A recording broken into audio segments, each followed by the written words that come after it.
Hey, what's going on, Ramley? Welcome back to the Rams Skinny here on the LAFB network. We are Los Angeles Sports, and this is your daily Rams content feed. Joining me, as always, Skinny T. We got a guest on today. Finally, I went on a guest on in forever, so we'll tease that. But Skinny, first and foremost, how are you doing?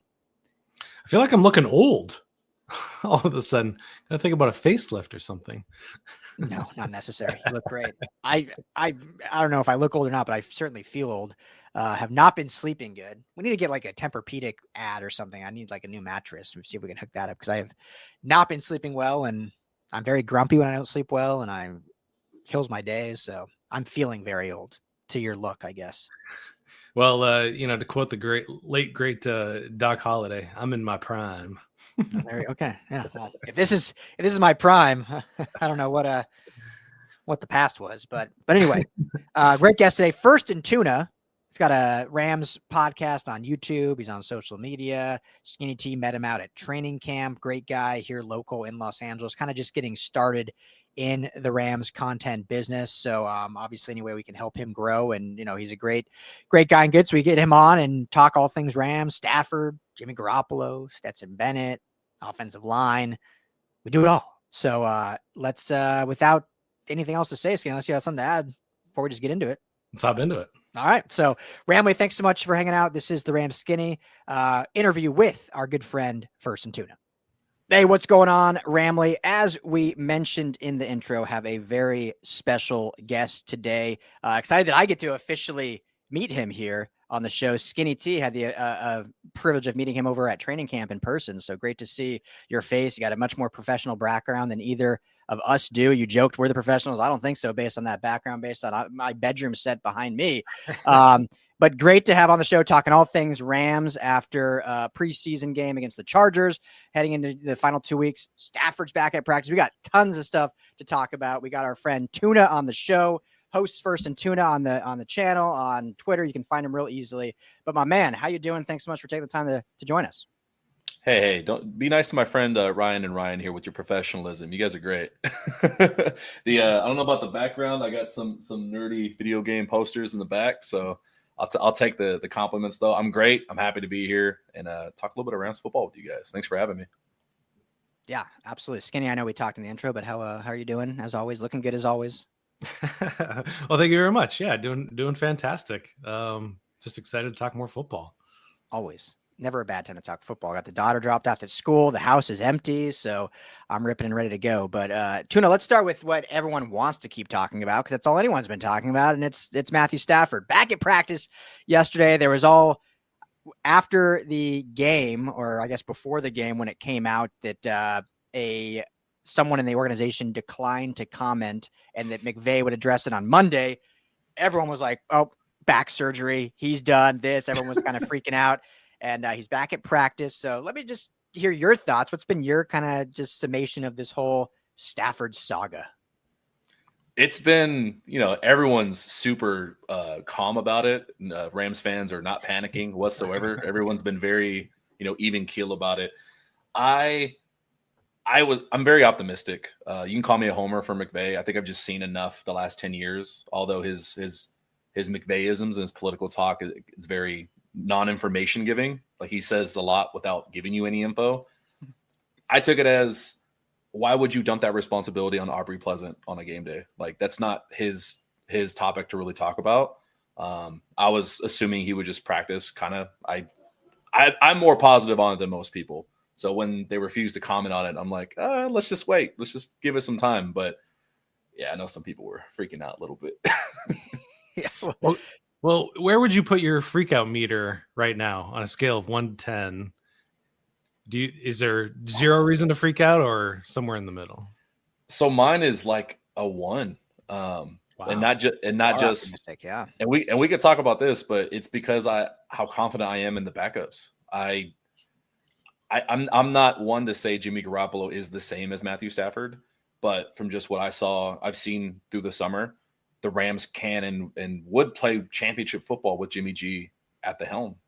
If he had to start the first month, I see a 3-1 start with Jimmy G. So I'm literally have no panic.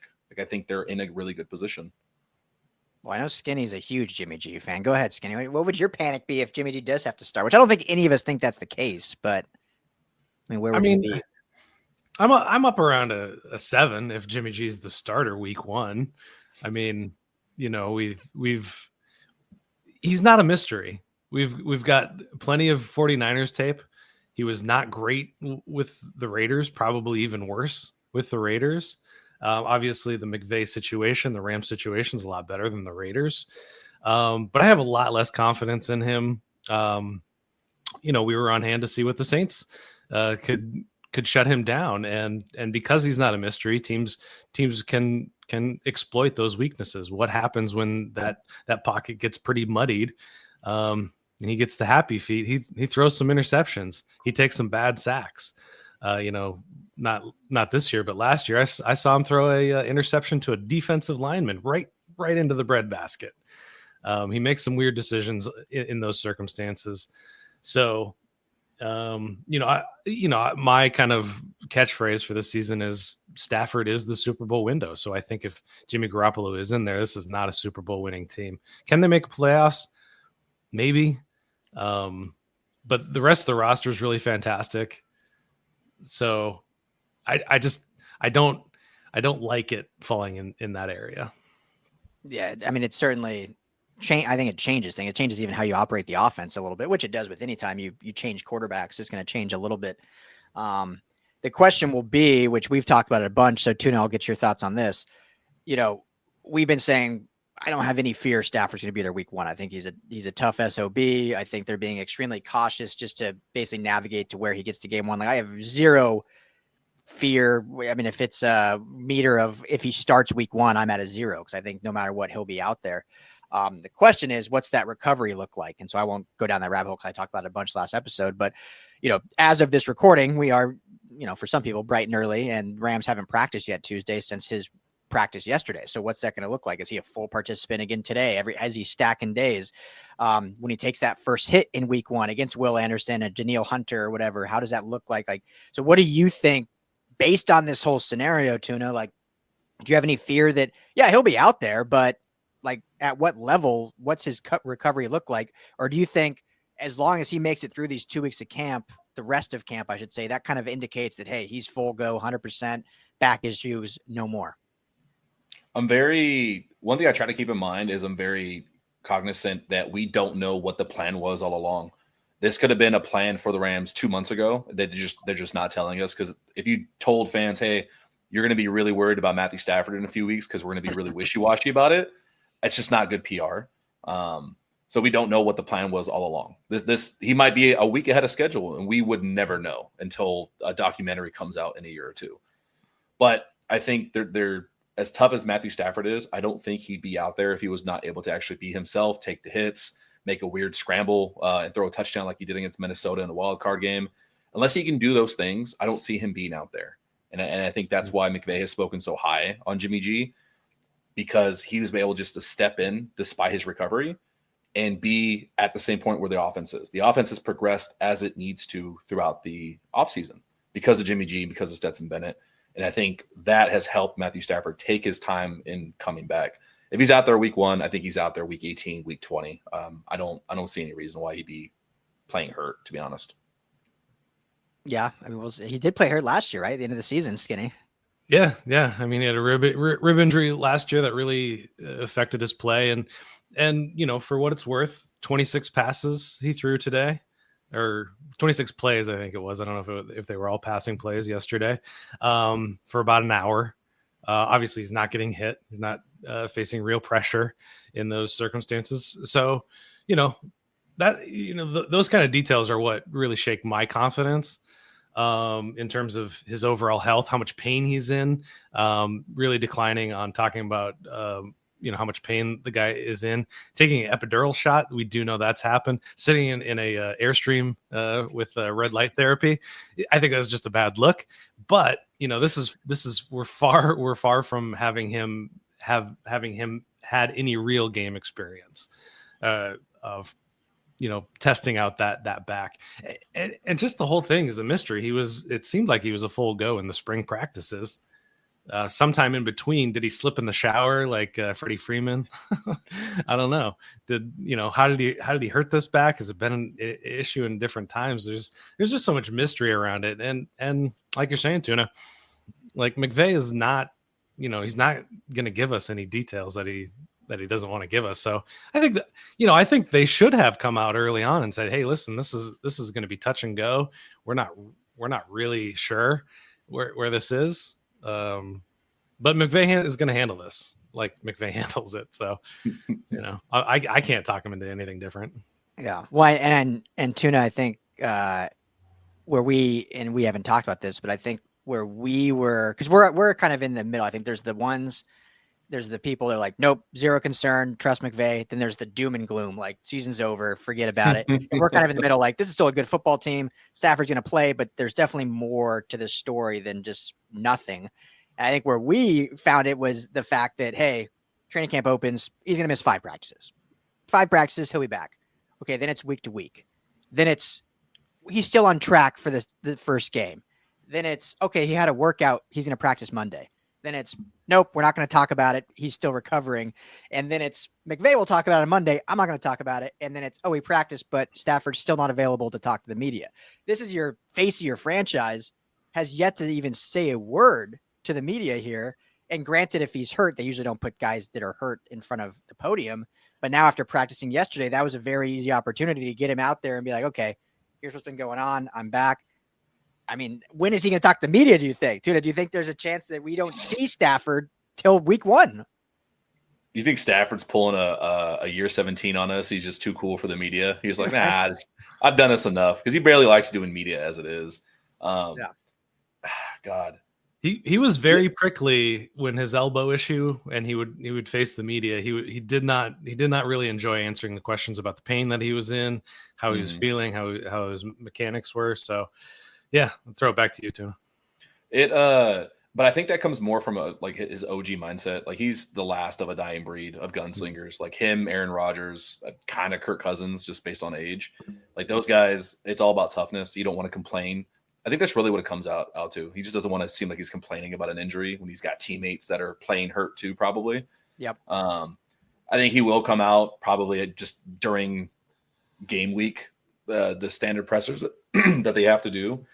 But I will agree with you that the only thing that concerns me, I think, is the PR level. Like, can you guys get better at coming out ahead of this? Like, even if you say, hey, there's something weird going on, because what if it was precautionary? What if it was like, hey, got something going on with my back, even at the signing of the new contract, I'm going to have to go through a procedure. I'm going to have to go through epidural. Maybe they knew all along, and it was gonna be a weird timeline for when he gets feeling back in certain parts, but like, address that. Like, just make your constituents feel better about it. Yeah. I do think they've been fairly honest about how the progress is going, and I think that's why it has changed pretty readily. That's fair. That's fair. So. Can we move on to the other quarterbacks? Yes, please. Yeah. All right.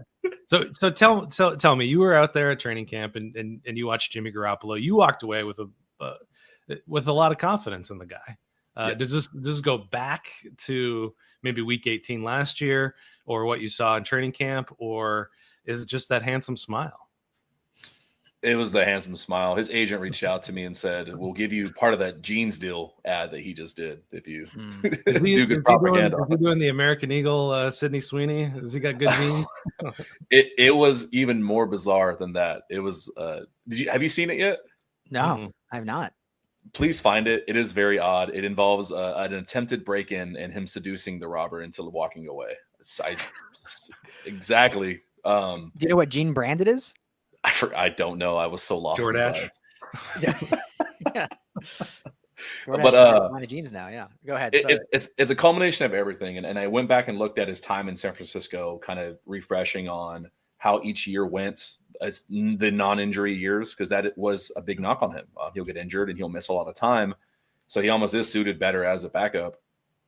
The years where he played his best, the joke is he's a game manager, and I don't think that's a bad thing. I've never thought that's bad for any quarterback. He's got an elite potential defense. It looks like it's going to be a very strong run game with a very capable stable of 3 different running backs that he can pick from. A lot of tight ends, which McVay is going to probably use a lot of 12 personnel. You look at his best years in San Francisco where he was 1 pass away from beating the Chiefs in their first Super Bowl. I think there's potential for him to replicate that same thing. And now when I look at Vegas, I'm putting that on Josh McDaniels. The only thing positive I'm taking out of that is what we're seeing in training camp is his connection with Davante Adams is incredibly strong. He can find Davante Adams in a dark room at this point and complete a pass. That's what it looked like in a lot of days. But I wasn't there at the Saints joint practice. I know you were, Skinny T.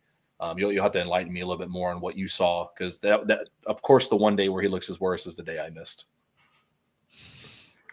Yeah, I chronicled it a bit in an article. So that's, you can go find that for the specifics on it. But that's a Brandon Staley defense, and he's faced him exactly once, and he didn't have a terrible game against Staley, but he also didn't throw any touchdown passes in that game when it was 49ers a couple years ago too. So and also not under a lot of pressure in that game, which was interesting. So the Saints practice was an interesting confluence of 2 things that can just throw off Jimmy Garoppolo, which is these complex coverage schemes, the deeper shells. He's not going to throw the ball down the field with a lot of accuracy. So you've got that covered. So you just got to cover kind of that middle part of the field. And we saw one of those soul crushing interceptions that just should not have happened. And he was under a lot of pressure, making bad decisions, taking a bunch of sacks. He was kind of outdueled in that. And, the Saints aren't a complete team. They're not a Super Bowl contender. They're definitely in the rebuilding. They're probably going to be drafting a quarterback, maybe Arch Manning, to complete that circle. So it didn't inspire a lot of confidence. And it just kind of reminded me of those 49ers games that just, he just could not operate because either the coverage was too complex or the pressure was getting to him. And not every team is going to be able to do that to him. But I think that would, going back to my catchphrase, Stafford being the Super Bowl window, my expectation for this team is to this year is to make a playoff run and then draft a quarterback next year for the future, regardless of what Stafford's decision is. And so that's why I place such a high standard on who the backup is and what they can do and who they can be, because there's a chance that they get to the dance if Stafford is in there healthy. And Garoppolo, I just don't think he can get him there. Case in point, the Super Bowl, where he could have, he hits, who was that Broncos receiver that was a 49er that year? That Emmanuel Sanders. That play goes a different way. That's the different Super Bowl outcome. I mean, is it on Sanders? Is that on Garoppolo? It's on Garoppolo. Sanders is a historically slow receiver. We all know that. Come on now. Has there been? Here's a wild card question for you guys. Has there been? I'm sure there has. I'm trying to think if I've had like a starting caliber quarterback. I'm not just saying some like journeyman, like an actual like what was sought as a franchise quarterback that went to a Super Bowl, lost, was seen as the reason, and then went to a new team and won the Super Bowl, like a la Jared Goff if he wins with Detroit.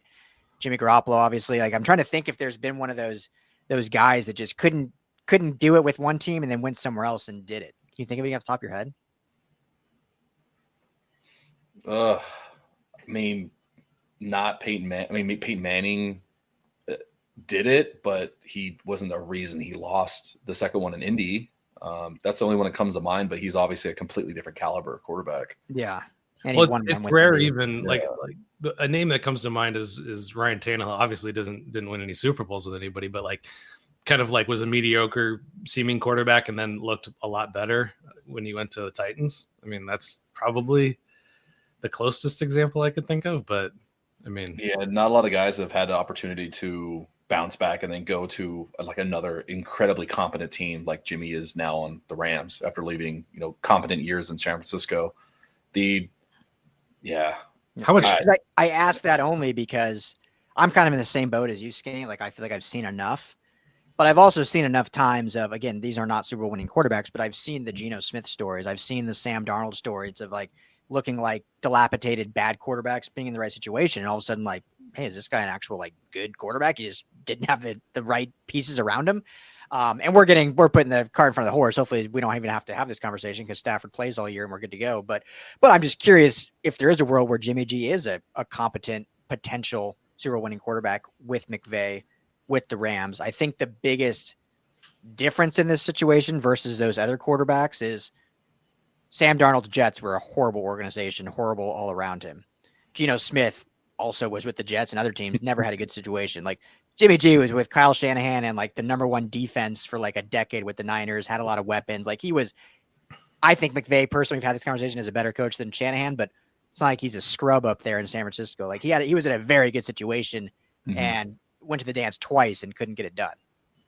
Or no, once. Brock Purdy was the second one. Sorry. Yeah, I think Goff is probably your best closest example to that. And it's funny because, Garoppolo really kind of wore it as welcome, and Shanahan was very obviously not happy with him towards the end.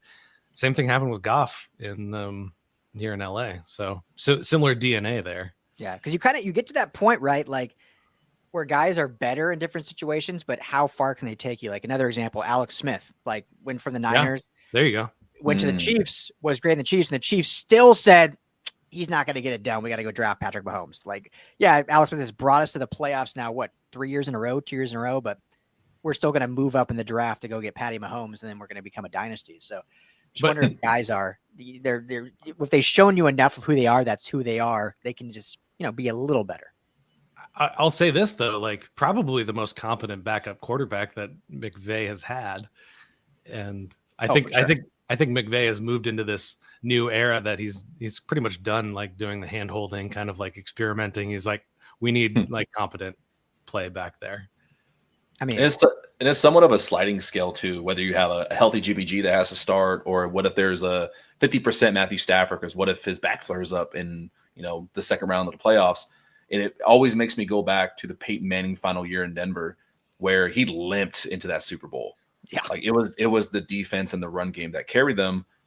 Very similar dynamic here in Los Angeles, where, I mean, this team alone is going to win a lot of games. The special teams can win games. Like I saw Ethan Evans hit an 81-yard punt. Like that field flipping is going to help win games outside of just the offense. And my last point on Jimmy G, I mean, it's easy to be accurate if Davante Adams is wide open all day long.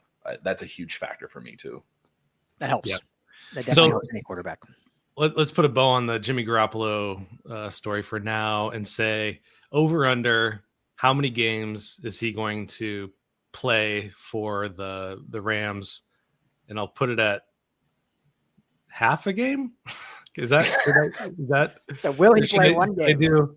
Will he play one game or more, or not play it? Well, no. Should I got to spice that up. Should I spice it up a little more because he's going to play week 18. If the Rams have a good season.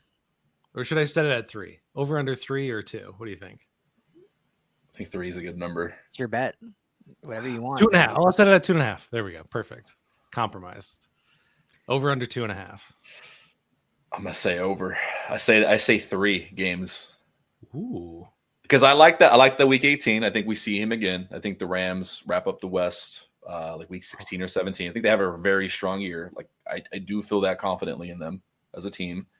But then mix in, like we've seen it in past years, even with the healthy Stafford, you get the was it the finger or the wrist he had where he had to miss the game against the Packers, or his back flares up. Like you're gonna need a spot for Jimmy G to play. I think it's over. I think we see him like 3 times this year.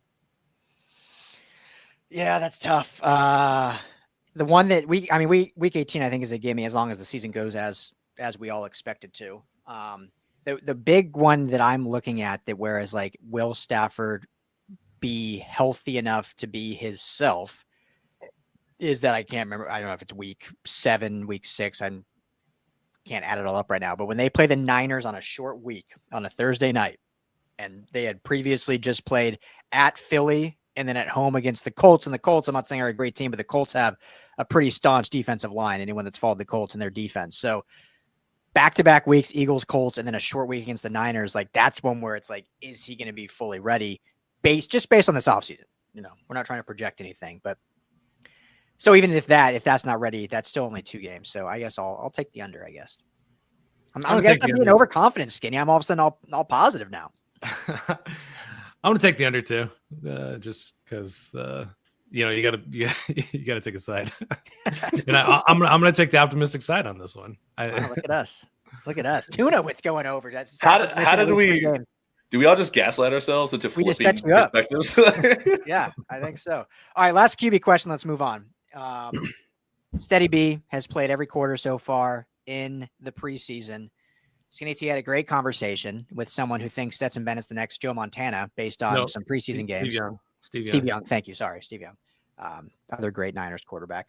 So, Tuna, what's been your summation of Stetson Bennett? I mean, we both think he's definitely improved, which is great, but has 2 preseason games shown you enough to where this guy is the backup of the future, or is he shown you enough that he's the future?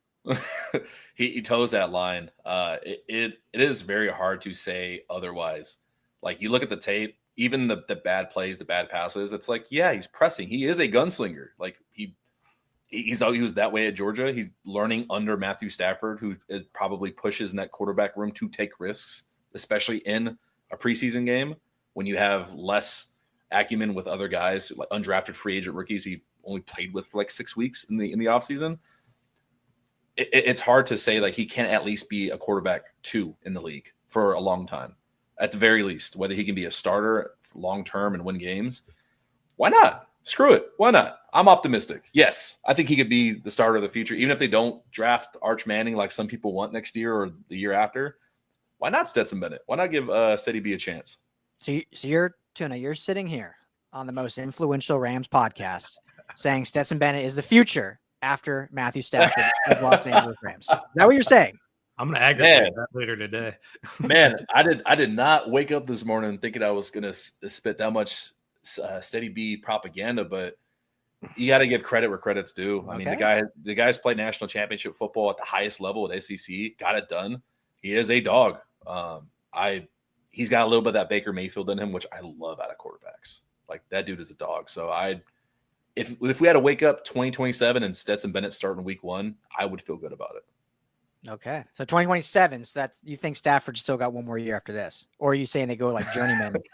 I'm putting all the crystal balls on you right now. Like you're Hey, we've already seen a time travel portal machine get put outside of the Rams facility for Stafford to get fixed in last week.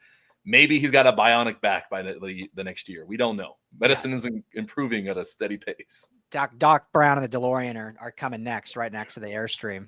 I'm sorry, that immortal machine. I could not stop laughing when I saw it. It's great. Go ahead, Skinny.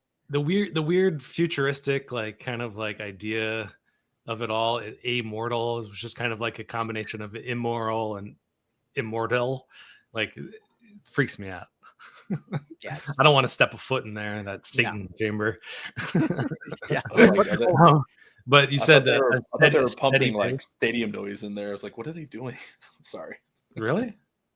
It looks like something that would pump stadium noise with all the red light therapy. It's just confusing to me. Sorry. Go ahead. I don't know. You said steady pace. I like that kind of that might be a t-shirt for us. We're on a steady pace. Steady B, steady. Anyway, there's a steady B hive out there, and they came after me a little bit after my idea that they should trade Stetson Bennett maybe this year, because his draft stock is probably, or his trade stock is probably at an all-time high, I would say right now.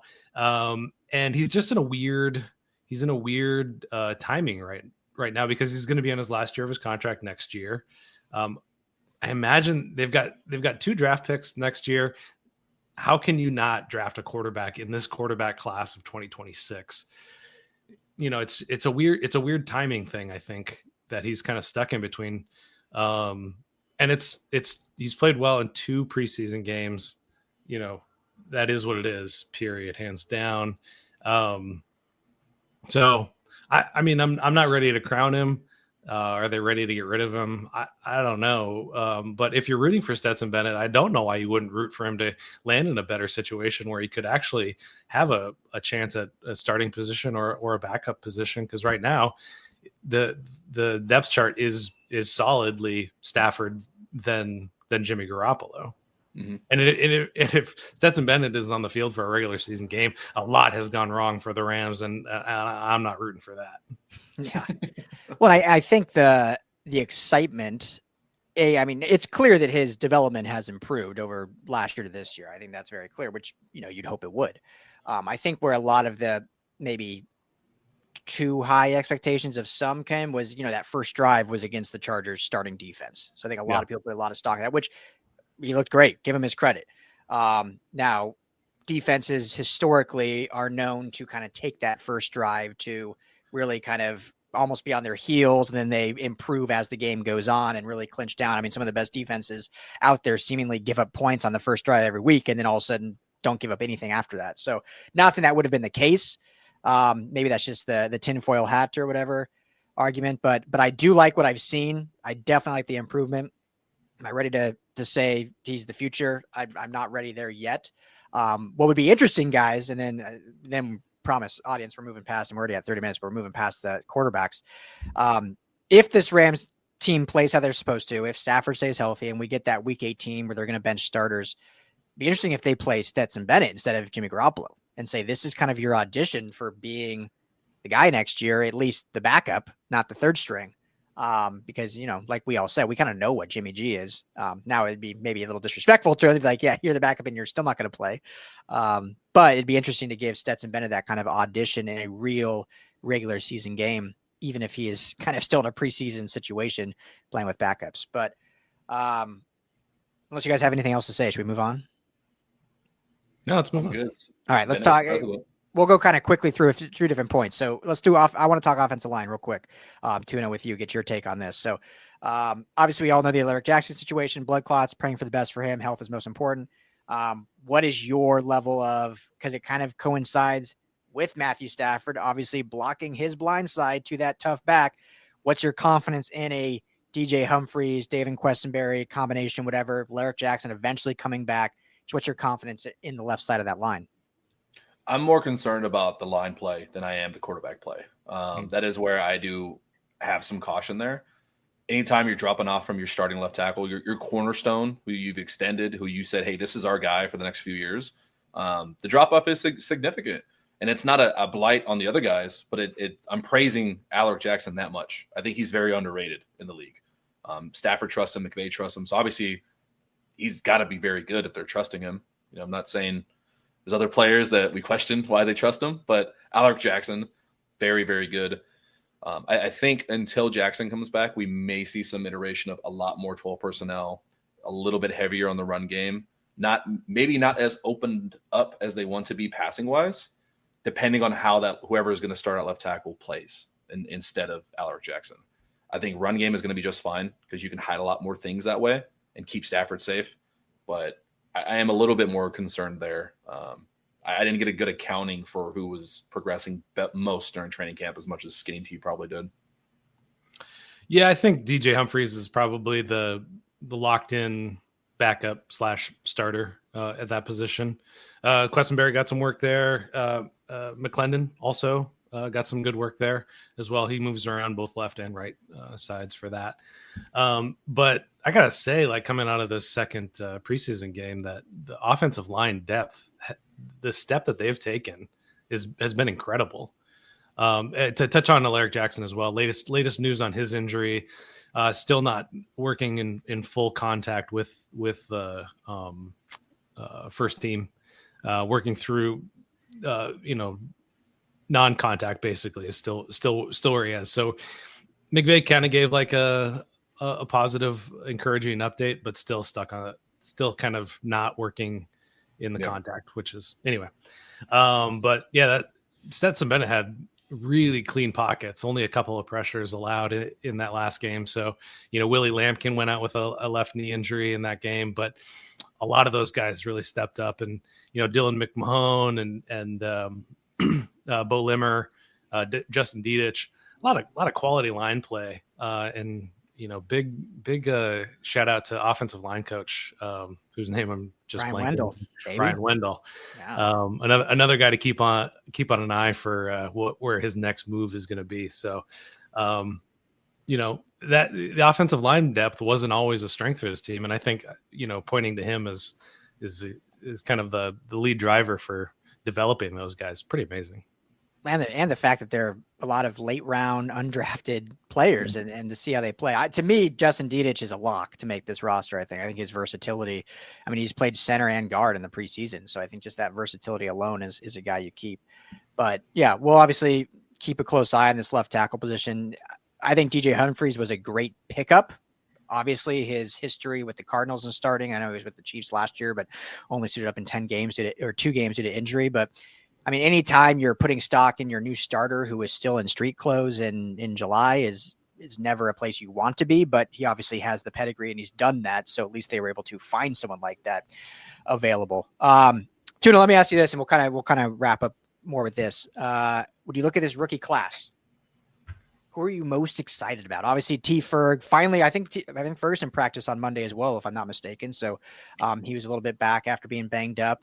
But you look at the likes of Josiah Seward, all these different players. But who of this rookie class are you just psyched to kind of watch this year, and you think will have the biggest impact?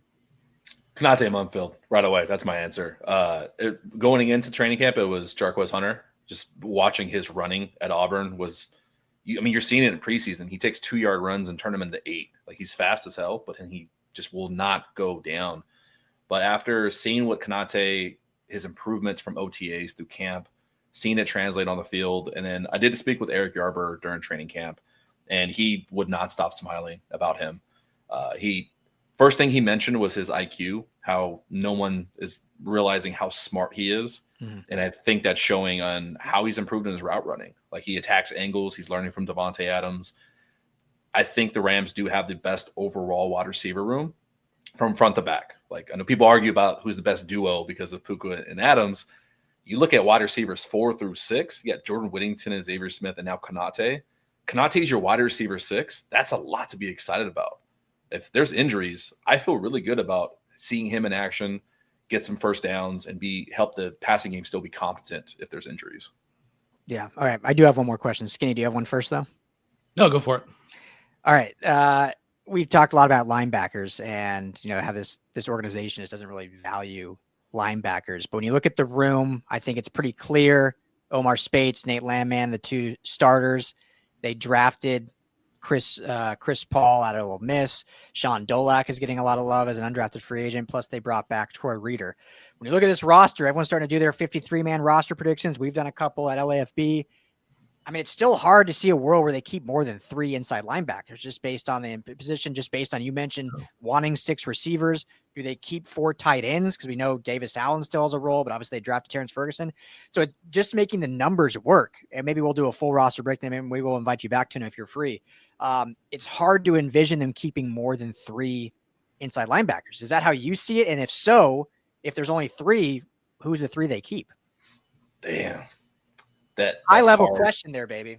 It's got to be 4. That was good. That's multi-layered too. I think it has to be 4, not even just for the defensive side, but for special teams. Mm-hmm.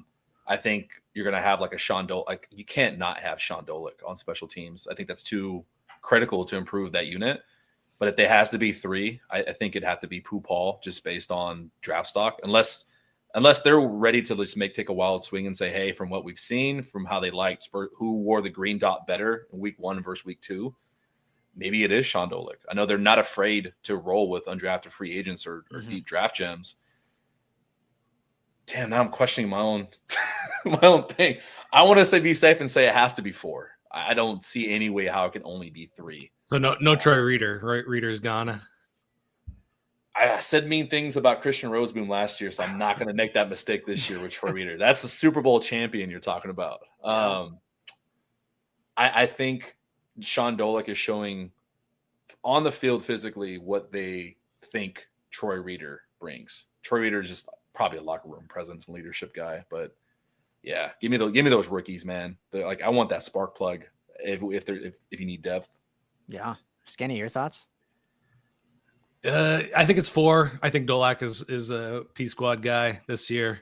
I think he makes the practice squad. Was he the guy you were saying last week that was he kind of handpicked the Rams as the team he wanted to go to? Was that Dolak you were saying, Ryan? Yes. Yeah. Because of the coaching and development. Yeah. Yeah. So hopefully he clears waivers and is back. But I think it's Reeder, it's Landman, it's Paul and Spates. Yeah. So you think Reeder's? I mean, if he hasn't played at all, so that kind of indicates the way the Rams operate that he's a lock. But could they make a decision like, man, how do we let these young guys go? I don't know. It's kind of hard. I mean, they're not keeping 5. If they keep 5, that would be bad roster management, in my opinion. A position they don't value, all of a sudden having 5 of them. Yeah, no. Yeah, I mean, an interesting one, an interesting battle I'm looking at is on the defensive line ahead of them, Laurel Murchison and the rookie Ty Hamilton. Yeah. Is that, are they just going to opt for Hamilton just because he's a rookie over the more experienced 5th rounder, Laurel Murchison? I mean, there's going to be a lot of these close decisions. And like to your point, Tuna, Sean McVay talked about the last 4 to 6 positions really just coming down to special teams and what you can offer there. So I think that's spot on. Do either of you guys know off the top of your head when cut down day is? They do one day. I don't know the official day, but the Rams do all one fell swoop like the day after the last preseason game. Okay, so it's right after the last. Okay, so we have still 2 weeks basically until. Remember, it wasn't that long ago. Remember when they did in waves? It wasn't the Rams. It was like an NFL rule. You did from 90 to 70, from 70 to 65, and then final cut down. It was a 3-player wave, and now it's just you're cutting 43 guys tomorrow. Good luck. What a brutal day. That's not fun. I couldn't do it as a coach. I couldn't do it. I couldn't look those guys and just work their tails off. It'd be tough, but we'll see. Well, we'll definitely, so we got 2 weeks. We'll do a full on kind of roster prediction show, and Tuna, if you want, you're absolutely welcome. We'll be in touch and let you know, but thank you so much for joining us. Great to meet you officially. I hope we do a lot more of these collaborations and however we can help you and promote you, but let everyone know where they can find all your stuff at. Oh, absolutely. No, it is an honor to be here. This is fun. Like I said, and I truly mean it. Watching actual professionals talk football and challenge my perceptions on Jimmy G is always a fun time. But yeah, First and Tuna podcast on YouTube, the Substack as well. You can find us First and Tuna. It's always fun to write. Just on Instagram, we're just hanging out and doing fun stuff around LA. So yeah, catch us there. Love it. Well, the man, Tuna, thanks so much. Skinny T, as always, I'm Ryan Dyrud. Thank you, Ramley, for hanging out with us. We'll be back very soon with plenty more Rams talk here on the Rams Skinny.